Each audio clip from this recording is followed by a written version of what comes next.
નમસ્કાર. દિવસભરના તાજા સમાચારોમાં તમારું સ્વાગત છે. તમારી સાથે હું છું પિનલગીરી ગોસ્વામી. સમાચારો વિસ્તારથી જાણીએ એ પહેલા મહત્વના સમાચારો ઉપર એક નજર. નમસ્કાર મિત્રો સ્વાગત છે તમારું અમારી યુટ્યુબ ચેનલમાં. આજની વિડીયોમાં સૌપ્રથમ વાત થશે ઇઝરાયેલે ઈરાનના સુપ્રીમ લીડરને મારવાનો આદેશ આપ્યો છે.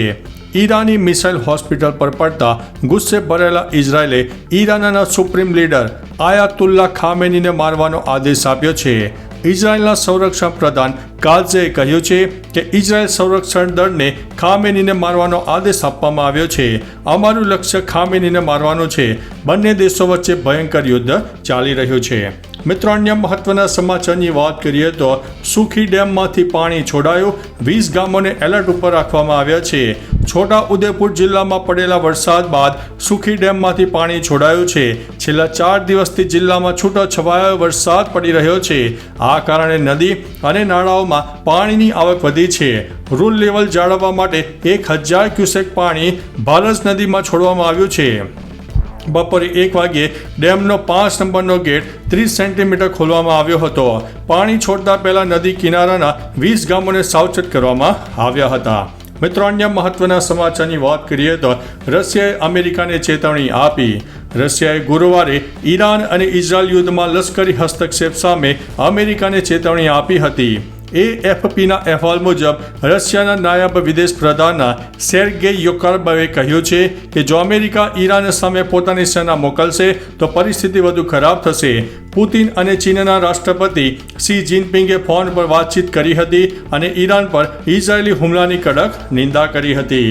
મિત્રો, અન્ય મહત્વના સમાચારની વાત કરીએ તો જાણે સ્વર્ગ ધરતી પર ઉતર્યું. ગીરા ધોધ 16 કળાએ ખીલી ઉઠ્યો છે.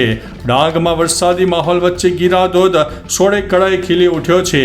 સહ્યાદ્રી પર્વતમાળામાં વસેલા ડાંગની અંબિકા નદીનો ગીરા ધોધ પોતાના બેવસ સ્વરૂપમાં જોવા મળી રહ્યો છે. વઘઈથી 4 કિલોમીટર દૂર આંબાપાડા ગામ નજીક સ્થિત આ ધોધ 25 મીટરની ઊંચાઈ અને 300 મીટરની પહોળાઈમાં વિસ્તરેલો છે. અંબિકા નદી પર આવેલો આ ધોધ ગુજરાતના નાયગ્રા તરીકે પણ ઓળખાય છે. મિત્રો, અન્ય મહત્વના સમાચારની વાત કરીએ તો 2 તૂટેલા પથ્થરે હીરો બનાવી નાખ્યો.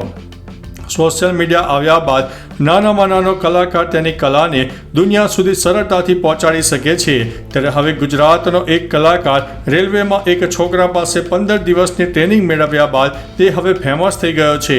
ગીત સાથે તૂટેલા પથ્થરની મદદથી તાલ મિલાવીને ગીતને સૂર આપતો રાજુ કલાકાર ટ્રેન્ડિંગમાં આવી ગયો છે. તેના એક વિડીયોને 146 મિલિયન વ્યૂ મળ્યા છે. સોશિયલ મીડિયામાં રાજુના 1 લાખ કરતાં વધુ ફોલોઅર્સ થયા છે. મિત્રો, અન્ય મહત્વના સમાચારની વાત કરીએ તો ઉકાઈ ડેમમાં નવા નીરની આવક શરૂ. 11,002 ક્યુસેક પાણી છોડવામાં આવ્યું છે. દક્ષિણ ગુજરાત અને ઉપરવાસમાં ભારે વરસાદ થતાં ઉકાઈ ડેમમાં ચાલુ સિઝનમાં નવા નીરની આવક શરૂ થઈ છે. તાપી જિલ્લામાં છેલ્લા 4 દિવસથી વરસાદ પડી રહ્યો છે. ઉકાઈ ડેમમાં 11,002 ક્યુસેક પાણીની આવક નોંધાઈ રહી છે. વર્તમાન સમયે ડેમની સપાટી 314.72 ફૂટે પહોંચી ગઈ હતી. ઉલ્લેખનીય છે કે ડેમની ભયજનક સપાટી 345 ફૂટ છે.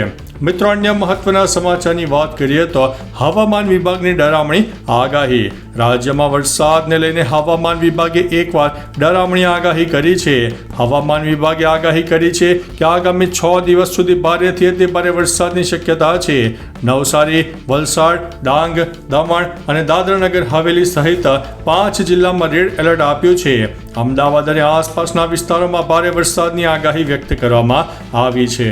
મિત્રો, અન્ય મહત્વના સમાચારની વાત કરીએ તો વધુ એક લાંચિયો અધિકારી ઝડપાયો છે. અમદાવાદમાં મહાનગરપાલિકાનો વધુ એક લાંચિયો અધિકારી ઝડપાયો છે. પૂર્વ ઝોનના એસ્ટેટ TDO જિગ્નેશ શાહ સામે અપ્રમાણસર મિલકત અંગે ફરિયાદ નોંધાતા ખળભળાટ મચી જવા પામ્યો છે. ACBએ જિગ્નેશ શાહની ધરપકડ કરીને વધુ કાર્યવાહી હાથ ધરી છે. તેની સામે ACBએ વર્ષ 2012 થી 22 સુધીની આવકની તપાસ કરી હતી, જેમાં સરકારી આવક કરતાં 102.49% વધુ સંપત્તિ મળી આવી છે. મિત્રો, અન્ય મહત્વના સમાચારની વાત કરીએ તો શાંતિપૂર્ણ માહોલમાં પેટા ચૂંટણીનું મતદાન પૂરું થયું. રાજ્યમાં ખાલી પડેલી વિધાનસભાની 2 બેઠકો વિસાવદર અને કડી માટે પેટા ચૂંટણીનું મતદાન થયું. શાંતિપૂર્ણ માહોલમાં આ પેટા ચૂંટણીનું મતદાન પૂરું થઈ ગયું છે. સાંજે 6 કલાકે મતદાન બંધ થયું હતું, ત્યારે કડીમાં સાંજે 6 વાગ્યા સુધીમાં 64% મતદાન નોંધાયું છે, તો વિસાવદરમાં સાંજે 6 વાગ્યા સુધીમાં 55% મતદાન થયું છે. મિત્રો, અન્ય મહત્વના સમાચારની વાત કરીએ તો વડનગરમાં ઉજવાશે આંતરરાષ્ટ્રીય યોગા ડે. આગામી 11મા આંતરરાષ્ટ્રીય યોગ દિવસની ઉજવણી પીએમ પોતાના વતનમાં થશે, જેમાં રાજ્ય કક્ષાની ઉજવણી પીએમના વતન વડનગર ખાતે કરવામાં આવશે. રાજ્ય કક્ષાના યોગ દિવસની ઉજવણી યોગ ફોર વન અર્થ વન હેલ્થની થીમ ઉપર થશે. આખા ગુજરાતમાં આ ઉજવણીમાં સ્વસ્થ ગુજરાત, મેદસ્વીતા મુક્ત ગુજરાતનો ધ્યેય પણ રાખવામાં આવ્યો છે. સીએમના માર્ગદર્શન હેઠળ યોગ દિવસની ઉજવણીને આખરી ઓપ પણ આપવામાં આવ્યો હતો.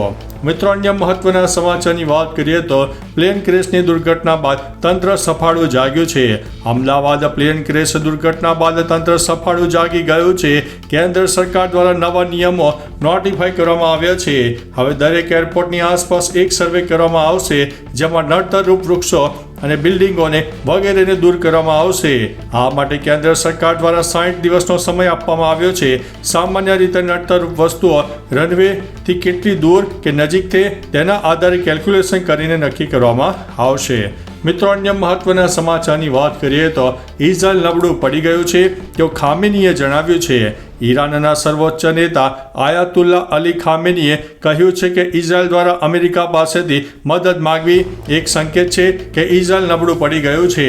ખામેનીએ ઈરાનના લોકોને અપીલ કરતા કહ્યું છે કે હું મારા પ્રિય દેશને કહેવા માંગુ છું કે જો દુશ્મનને ખબર પડશે કે તમે તેમનાથી ડરો છો તો તેઓ તમને છોડશે નહીં. આજ સુધી તમે જે હિંમત બતાવી છે તે હવે ચાલુ જ રાખજો. મિત્રો, અન્ય મહત્વના સમાચારની વાત કરીએ તો ઇઝરાયલને ઈરાનના સુપ્રીમ લીડરના ભત્રીજાનો ટેકો મળ્યો છે. ઈરાનના સુપ્રીમ લીડર આયાતુલ્લા ખામેનીના ભત્રીજાએ ઇઝરાયલના સૂરમાં સૂર પુરાવ્યો છે. ખામેનીના ભત્રીજા મહમૂદ મુદર ખાનીએ જે દેશ નિકાલમાં રહે છે તેમણે કહ્યું છે કે તહેરાનમાં શાંતિ માટે શાસન પરિવર્તન જરૂરી છે. ઇસ્લામિક રિપબ્લિકનું પતન વાસ્તવિક શાંતિનો માર્ગ મોકળો કરશે. નેતન્યાહુએ કહ્યું છે કે તેમનો ઉદ્દેશ્ય ઈરાનમાં પરમાણુ કાર્યક્રમ તેમજ શાસન પરિવર્તનનો અંત લાવવાનો છે. મિત્રો, અન્ય મહત્વના સમાચારની વાત કરીએ તો રાજા રઘુવંશી હત્યા કેસ મામલે મોટું અપડેટ સામે આવ્યું છે. High profile Meghalaya honeymoon murder કેસમાં શિલોંગની ડિસ્ટ્રિક્ટ સેશન કોર્ટે 2 મુખ્ય આરોપીઓ સોનમ રઘુવંશી અને રાજ કુશવાને 2 દિવસની પોલીસ કસ્ટડીમાં મોકલ્યા છે. દરમિયાન રાજા રઘુવંશીની હત્યાના સંબંધમાં ધરપકડ કરાયેલા અન્ય 3 આરોપીઓને 14 દિવસની ન્યાયિક કસ્ટડીમાં મોકલવામાં આવ્યા છે. આ 3 લોકોની ઓળખ આકાશ રાજપૂત, વિશાલસિંહ ચૌહાણ અને આનંદ તરીકે થઈ ગઈ છે. મિત્રો, અન્ય મહત્વના સમાચારની વાત કરીએ તો ₹100 અને 200ની નોટને લઈને મોટા સમાચાર સામે આવ્યા છે. રિઝર્વ બેંક ઓફ ઇન્ડિયાએ સામાન્ય લોકોની માંગને ધ્યાનમાં રાખીને એટીએમમાં 500ની જગ્યાએ નાની નોટો 100 અને 200ની કેસેટ વધારવાનો નિર્ણય લીધો છે. તેની અસર બજારમાં પણ દેખાઈ રહી છે. દેશના 73% એટીએમમાંથી 100 અને 200ની નોટો નીકળવા લાગી છે. દેશમાં ગ્રાહકોને 60% ખર્ચ હજુ પણ રોકડ પર આધારિત છે. ખાસ કરીને ગામડાઓ અને શહેરોમાં 100 અને 200 રૂપિયાની નોટોની ઉપલબ્ધતા દૈનિક વ્યવહારની જરૂરિયાતોને સીધી રીતે પૂર્ણ કરી રહી છે. મિત્રો, અન્ય મહત્વના સમાચારની વાત કરીએ તો જનડા ગામનો 3 વર્ષ જૂનો પુલ ધરાશાયી થયો છે. બોટાદ જિલ્લામાં પડેલા ભારે વરસાદને કારણે જનડા ગામમાં કેરી નદી પર બનેલો પુલ ધોધમાર વરસાદને કારણે ધરાશાયી થયો છે. ઉલ્લેખનીય છે કે 3 વર્ષ પહેલા લાખો રૂપિયાના ખર્ચે બનેલો આ પુલ તૂટી જતા અનેક ગામના લોકોને મુશ્કેલીનો સામનો કરવો પડી રહ્યો છે. પુલના બાંધકામ સમયે જ લોકોએ નબળી ગુણવત્તા અને ભ્રષ્ટાચારની આશંકા વ્યક્ત કરીને વિરોધ નોંધાવ્યો હતો. હવે વરસાદે આ ભ્રષ્ટાચારની પોલ ખોલી નાખી છે. તો ચાલો મિત્રો, ફરીથી દેશ અને દુનિયાના સુપરફાસ્ટ સમાચાર લઈને મળતા રહીશું. ત્યાં સુધી અમને રજા આપશો. નમસ્તે.